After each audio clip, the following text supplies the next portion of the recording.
tím naučím stávat. Slávej. Tady hned, jak doskočí, tak zraní hned se čelo zpátky a kontrolu. Ona tady musí dělat 3 svaly, ne 2. Aspoň 2,5, že když je nějaký názad, ne 2. Je to 12 metrů. Jeden, znova, slávej, dokud ona úplně se neuvolí. Musíš na to. Prostě musíš do posledka reagovat. Jedem, slávej. Jedem. Hodná. Absolutně v klidu, ale nebrat moc, neskračovat ten svalový skok, ale zase naopak nenechat se vytáhnout to i dopředu. Hned tělo zpátky, potom odrazu.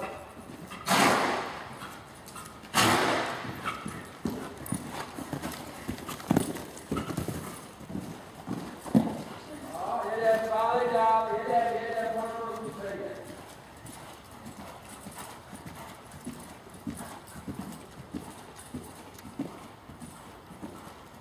Nech ruku jaké. Hodná. Nech ruku jaké. Tak. A ještě jedno. Tam prostě to musí na to přijít, teď už váma komunikuje. Přesně. Takhle si ten vězník, protože na tomhle se to naučí, ty reakce. Nauč se jako velký těžko.